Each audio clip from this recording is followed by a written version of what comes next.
우리는 찬양을 잘하는 것 같습니다. 예, 항상 찬양하고 하나님께 영광 돌리는 삶을 살아가는 우리가 되길 축복합니다. 2022년 이제 성탄절 아침입니다. 또다시 성찬의 아침은 밝았고 또 우리에게 성탄은 우리에게 다가왔습니다. 오늘 우리가 천천히 묵상하면서 읽었던 오늘의 말씀은 지난 2000년이 넘는 기간 동안 정말 수없이 읽혀졌던 본문입니다. 정말 많은 사람들에게 읽혀졌고 성탄에 즈음하면 정말 많은 곳에서 이 말씀을 묵상하고 나눕니다. 그리고 저의 교회 학교 시절에 성탄절 연극하면 이 장면이 거의 빠지지 않는 어린 시절에 많이 했던 단골 1순위 이야기이기도 합니다. 조금 더 커서는 이제 성탄이 되면 또 성탄 발표회 뿐만이 아니라 성탄을 또 기리면서 찬양제를 하잖아요. 그러면 또 성탄 카타타의 주제이기도 합니다. 그러나 세상은 이 이야기들을 즐겨 듣고 찾는 이야기이냐, 이 이야기들을 잘 받아들이고 좋아하는 이야기이냐, 그렇지 않았다는 것이죠. 그러면 오늘날 그렇듯이 2000년 전에도 마찬가지가 아니었을까요? 요한복음 1장 11절 말씀을 제가 읽겠습니다. 요한복음 1장 11절, 자기 땅에 오매 자기 백성이 영접하지 아니하였으나. 아멘. 예수님께서 이 땅에 오신 일에 대해서 요한복음은 단 한 절로 요약하고 있습니다. 그때의 분위기를. 자기 땅에 오셨지만 자기 백성이 영접하지는 않았다. 그렇게 지금 고백하고 있습니다. 당시 상황을 한 번에 알 수 있게 명확하게 요약된 한 절의 말씀이 바로 요한복음 1장 11절의 말씀이라고 할 수 있습니다. 예수님은 이처럼 이 땅에 오셨지만 환영받지도 못했고 또한 그 오심에 대하여 영접받지도 못하셨어요. 오늘 이제 누가복음 본문으로 우리가 다시 나가서 보시면 이처럼 그리스도로 오시는 아기 예수님의 이 탄생의 소식을 가장 먼저 들은 사람이 누구였는가? 누가복음 기자는 바로 들에 있었던 목자들이었다고 얘기합니다. 하나님의 천사들이 이 기쁜 소식을 다른 사람들이 아니라, 유력한 사람들이 아니라 그 사회를 주도하는 어떤 중요한 사람들이 아니라 이 기쁜 소식을 전한 사람, 바로 목자들에게 가장 먼저 전했습니다. 당시의 이 목자들은 지극히 평범한 사람들, 지극히 평범하다 못해 어쩌면 평범의 수준에 더 못 미치는 더 하층이었을 수도 있습니다. 대부분 이 사람들이 지금 양떼를 몰고 있다고 하지만 이 양떼는 본인의 소유가 아니죠. 당시의 목자들이라고 하면 양들의 주인이 아니라 일종의 오늘로 치면 이제 고용된 노동자입니다.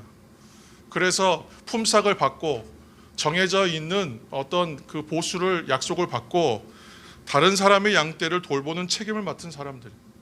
그래서 이 목자들은 낮도 없고 밤도 없고 새벽도 없습니다.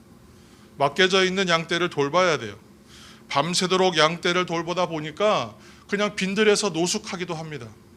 그렇게 목자들은 어느 날과 상관없이, 어느 날과 다름없이 양을 치고 있었던 그 어느 날 밤에 특별한 현상을 경험해요.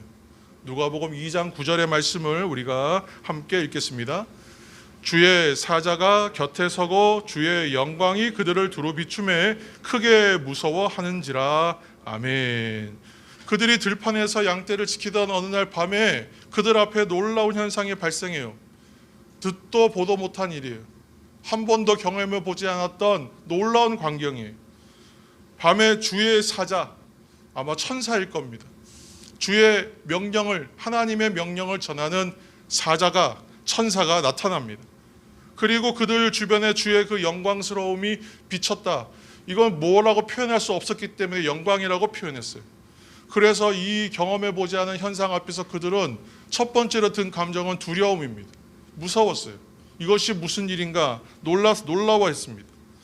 오늘날 현대 사람들, 시대를 살아가고 있는 오늘날 현대인들은 이 복잡한 세상에서 살아가야 하기 때문에 우리 안에 나름대로의 우리 의식 구조가 꽉 짜여져 있어요. 이것이 조금 더 누구는 더 많은 것으로 채워졌냐 덜 채워졌냐, 어느 쪽으로 많이 집중되어 있냐의 차이가 있을 뿐이지 우리의 의식 구조는 꽉 차 있습니다. 그래서 우리가 보지 못했던 현상들을 받아들일 때에 우리에게는 이미 판단의 근거들이 다 있기 때문에 이 생각이요 거부해버려요. 그래서 하나님께서 만약에 주시는 초자연적인 현상들이 우리 앞에 임한다고 하더라도 우리가 그것을 인지하지 못하거나 인식하지 못할 수가 있어요. 그냥 이상한 일로만 여길 수도 있다는 겁니다. 그런데 오늘 이 목자들은 마치 시편 23편의 시인의 고백처럼 항상 푸른 초장 쉴만한 물가로 양떼들을 인도하면서 그 양떼들을 먹이는 일들을 돌보고 낮이면 그들을 또 좋은 것에 가서 꼴을 먹이고 밤이 되면 밤하늘의 별을 보면서 노숙하는 그러한 자연 속에서 또 앞에 있는 양들을 돌보는 일들에 충성된 그런 사람들이었습니다. 그렇기 때문에 오히려 어쩌면 이 사람들은 세상의 복잡한 이해관계를 좀 떠나 있었고 세상의 어떤 복잡한 사고방식에서 좀 떠나 있었던 순수함이 있었던 사람이었던 것 같아요. 그래서 이들은 이 순수한 목자들이야말로 이 놀랍고 기쁜 소식을 전달받고 그 소식을 그대로 받아들일 수 있는 순수한 마음의 소유자들이었다. 그래서 이 사람들이야말로 어쩌면 오히려 역설적이게도 이 기쁘고 놀라운 소식을 전하고 전달받기에 적합한 사람들이었다고 생각된 거예요. 그래서 다만 보지도 듣지도 못했던 이 천사들을 만나는 놀라운 이 체험은 그들을 두렵게 했어요. 낯선 체험이기 때문에 그렇습니다. 그때 천사가 목자들에게 이렇게 얘기합니다. 누가복음 2장 10절 말씀입니다. 함께 읽겠습니다. 천사가 이르되 무서워하지 말라. 보라, 내가 온 백성에게 미칠 큰 기쁨의 좋은 소식을 너희에게 전하노라. 아멘. 예수님의 탄생 이야기에서 가장 먼저 우리에게 주어지는 첫 번째 말은 무엇이냐면 이 말이에요. 두려워, 무서워하지 말라. 두려워하지 말라, 무서워하지 말라. 그리고 나서 이어지는 이야기가 뭐라고요? 보라, 내가 온 백성에게 미칠 어떤 소식이요?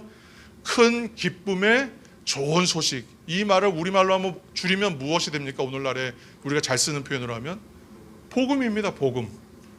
그렇죠? 온 백성에게 미칠 큰 기쁨의 좋은 소식, 복음을 내가 너희에게 전하고 싶다. 그렇게 말씀하는 거죠. 누가복음 2장 11절이 그 이야기입니다. 함께 읽겠습니다. 오늘 다윗의 동네에 너희를 위하여 구주가 나셨으니 곧 그리스도 주시니라. 아멘. 천사들이 목자들을 향해서 그대들을 위해서 놀라운 구원자가 이 땅에 태어나셨는데 그분이 바로 그리스도 주님이십니다. 그렇게 선포해요. 그리고 12절입니다. 함께 읽겠습니다.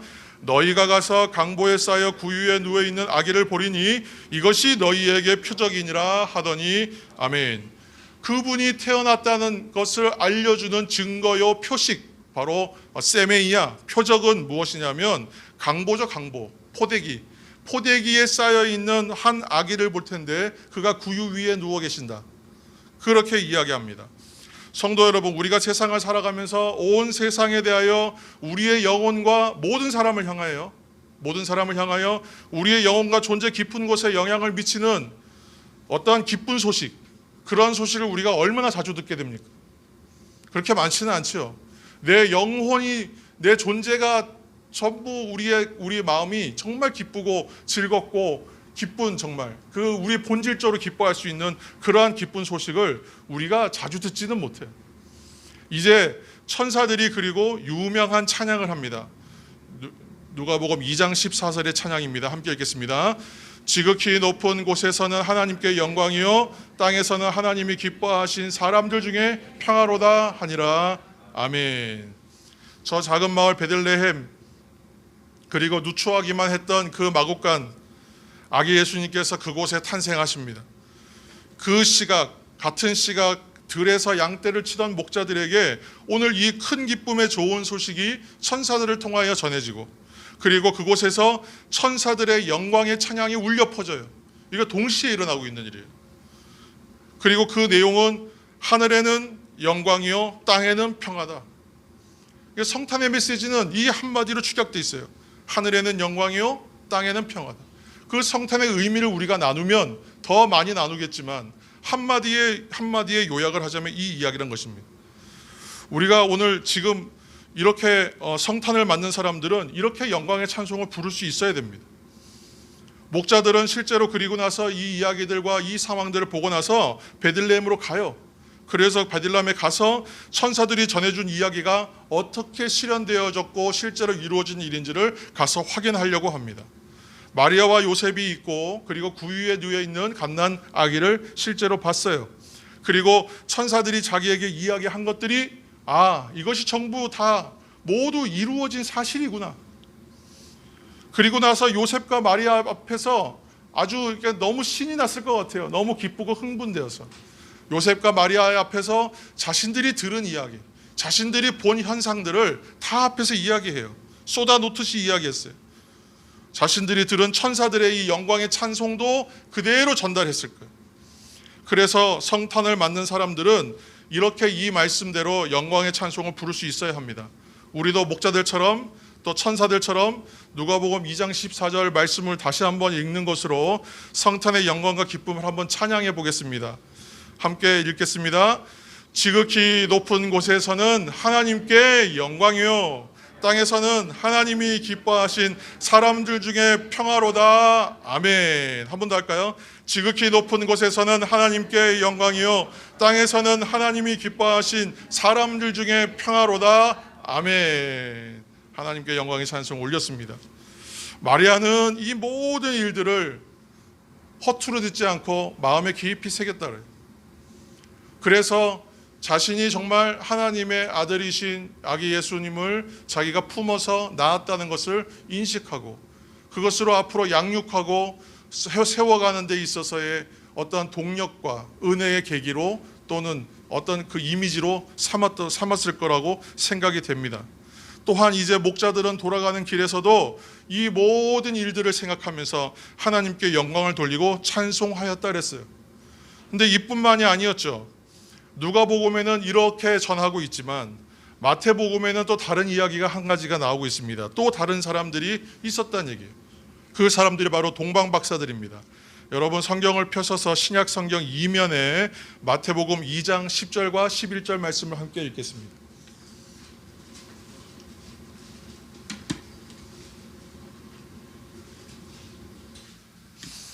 신약성경 마태복음 2장 10절에서 11절 신약성경 2면에 있습니다.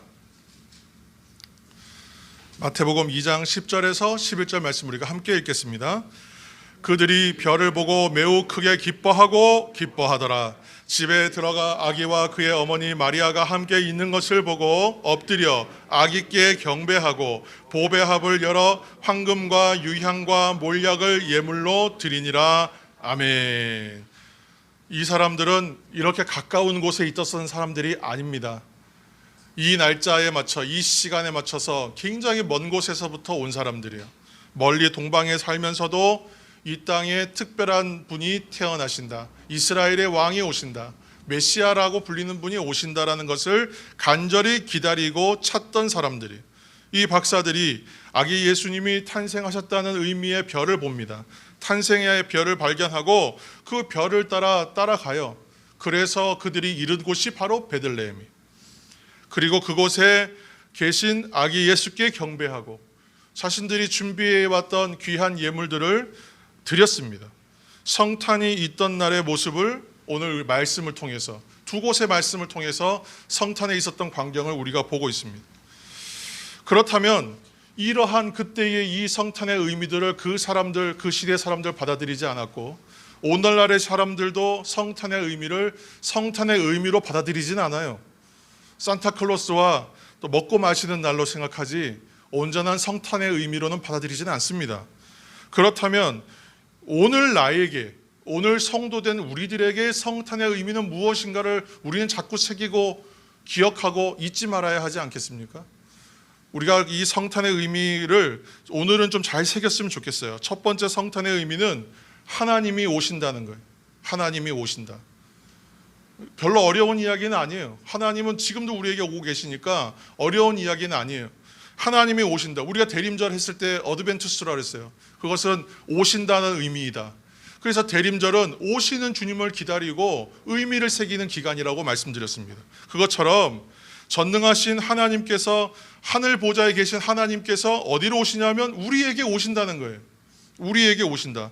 하나님은 나에게로 오라 이렇게 말씀하시는 게 아니라 내가 너에게로 간다라고 말씀하시는 분이라는 거예요. 하나님은 너희들이 나에게 나와서 경배하고 나를 존귀하게 여기라고 하시는 분이 아니라 내가 너희들에게 가니 거기 있으라고 말씀하시는 분이라는 거예요. 사랑이라는 것이죠. 두 번째로 성탄의 의미는 하나님이 찾으신다는 겁니다. 하나님은 기다리시는 분이 아니라고 했어요. 하나님은 찾으시는 분이에요. 이 얘기는 하나님은 서칭하시는 거예요. 두루 살피신다는 거예요. 때로는 영어하면 watch over예요. 살피시고 관찰하신다는 거예요. 감찰하신다는 의미도 있어요. 그런데 양 한 마리 동전 하나, 잃어버린 동전 하나까지도 찾으신다 그랬잖아요. 그러면 하나님은 어떠한 분이시겠어요? 하나님이 찾으시는 그 찾으시는 눈길에서 우리가 제외될 수 있겠습니까? 그렇지 않아요. 한 사람도 소외되거나 한 사람도 제외됨이 없이 하나님께서 찾으신다는. 첫 번째는 하나님께서 친히 오시고 또 하나님께서 찾으신다. 구원할 자, 살리실 자를 다 찾으세요. 잃어버린 자들을 찾으세요. 이 찾으시면은 제외됨이 없고 소외됨이 없습니다. 그 은혜에서 소외되는 사람은 한 사람도 없어요. 세 번째로 성탄의 의미는 하나님이 사람이 되셨다. 인카네이션, 성육신 하셨다. 신학적인 내용은 굉장히 어려운 것 같지만 은혜의 말씀으로 받아들이면 하나도 어렵지가 않아요. 왜 그렇습니까? 하나님께서 인간이 되신다는 것이 무엇을 의미하는가? 우리는 여러 가지 이야기를 통해서 그 의미를 이해해 볼 수 있어요. 하와이에 가면 몰로카이 섬이라고 하는 섬이 있습니다. 오늘날에는 관광지가 되었지만 옛날에 이 몰로카이 섬은 마치 우리나라로 치면 소록도와 같은 섬이었어요. 한센병자들, 문둥병자라고 불리는 한센병자들을 다 몰아놓은 곳이 하와이의 몰로카이 섬이었어요. 근데 그 몰로카이 섬에 성 다미안이라고 후에 불린 이 신부 한 사람이 33살의 나이로 거기를 들어갑니다. 그래서 그곳에서 700명이 넘는 환자들을 위해서 헌신하기 시작해요. 자신이 가지고 있는 것을 모두 털어서 그들을 위한 주거할 수 있는 환경을 만들어줘요. 의사의 도움을 받을 수가 없는 곳이었어요. 그래서 환자들의 고름을 직접 다 짜주고 환부를 씻어주고 붕대를 갈아주고 희망도 없고 기쁨도 잃어버린 사람들에게 그리스도의 빛이 무엇인가를 그 몸소 밝혀주었던 사람이 바로 성 다미안 신부입니다. 매일 죽어가는 사람들이 있었기 때문에 그들을 위해서 관을 짜기도 하고 또 그들의 무덤을 파고 장례도 다 치러야 했습니다. 후에는 많은 존경을 받고 많은 어떠한 영광을 받았지만 그러나 그의 헌신적인 활동에도 불구하고 초기에는 아무도 그를 반기거나 받아들여주지 않았어요. 저렇게 와서 좀 가식적으로 저렇게 하다가 떠날 사람, 또 저것은 자기의 의무감에 의해서 하는 사람, 자기 만족을 위해서 하는 사람, 여러 가지 설들과 이야기들이 있었습니다. 그래서 그의 봉사와 섬김과 헌신들이 매도당했어요. 그런데 어느 날 다미안이 그래서 하나님 앞에 놀라운 기도를 드려요. 하나님 앞에 기도할 때 이렇게 기도했다고 해요. 하나님, 저로 하여금 문둥병자가 되게 하여 주옵소서. 반드시 그래야만 합니다. 그렇게 기도했다는 거예요. 실제로 한센병은 전염력이 높은 병이 아니에요. 사람들이 오해 때문에 그 사람들을 다 이렇게 일괄적으로 수용했던 것인데 그곳에 들어가서 아무리 봉사한들 그렇게 쉽게 옮겨지지 않는다고 해요.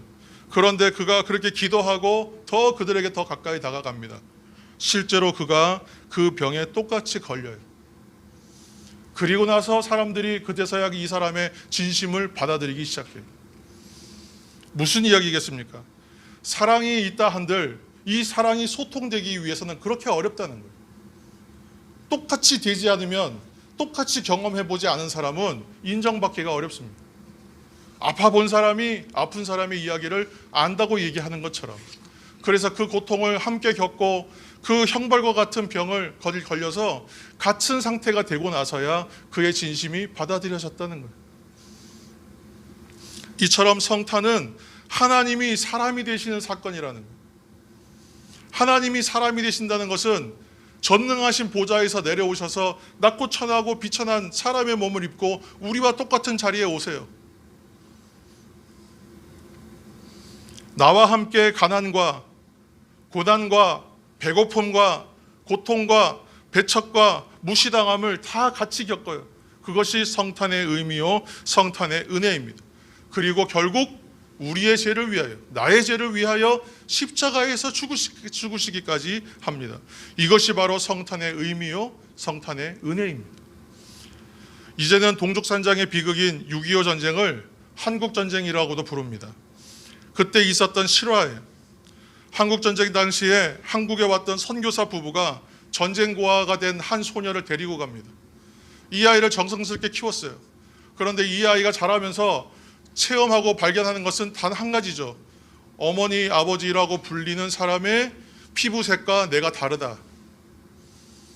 나는 이 어머니와 아버지의 친자녀는 아니구나라는 것을 알아요. 이 아이가 방황합니다. 힘들어해요. 그래서 어느 날 이 아이가 질문하였을 때에 부모가 이야기해 줬어요. 사실은 너는 한국에서 우리가 데려온 아이라.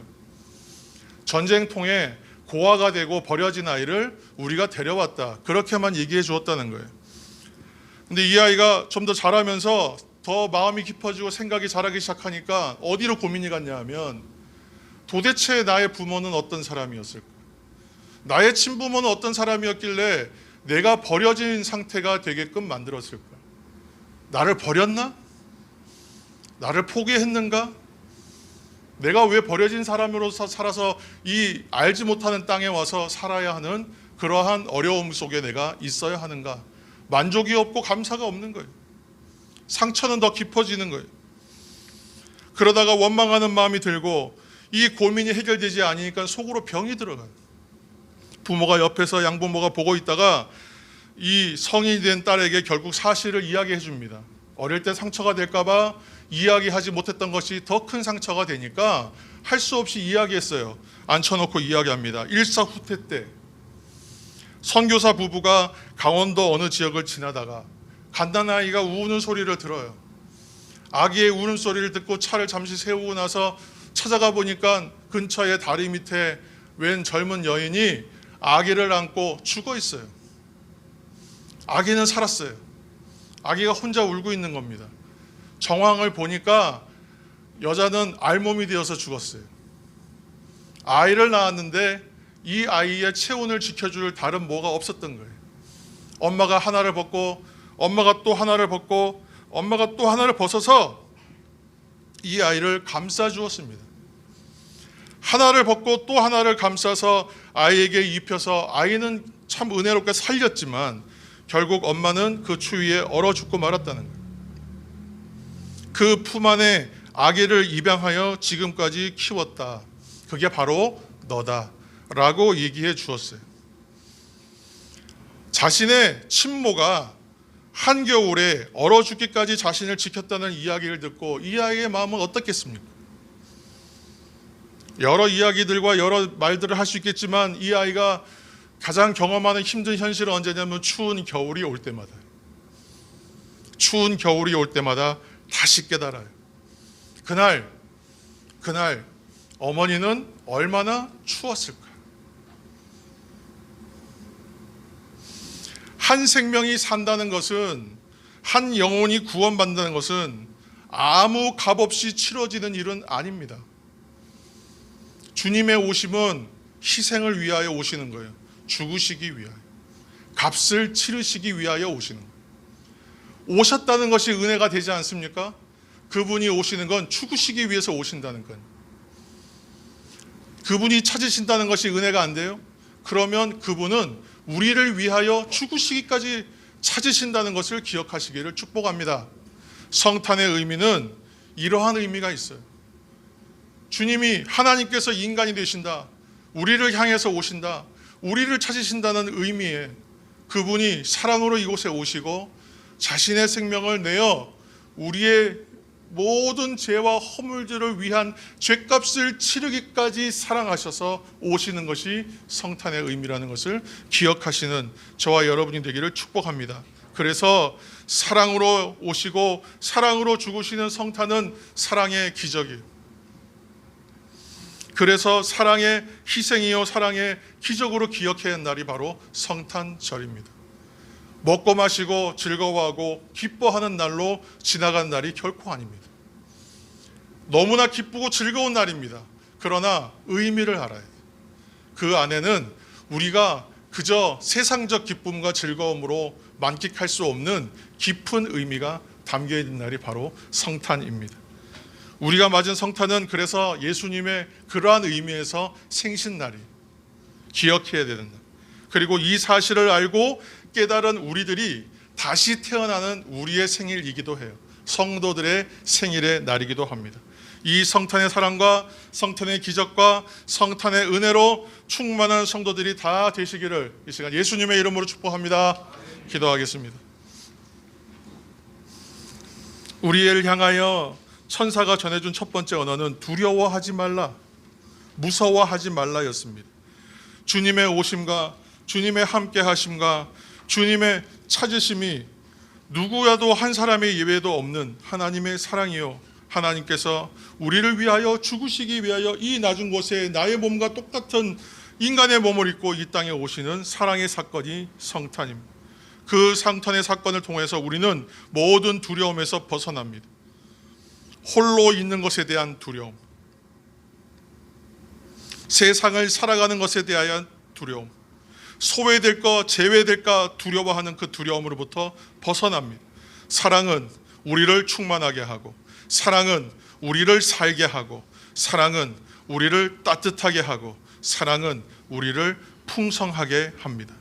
이 사랑을 받은 자로서 매 성탄을 맞이할 때마다 이 의미를 깨달아 우리가 이 땅의 성도됨을 온전히 이루어가고 주의 뜻에 합당한 자로 살아갈 수 있도록 주님, 성탄의 주님 우리를 축복하여 주옵소서. 예수님의 이름으로 기도합니다. 아멘.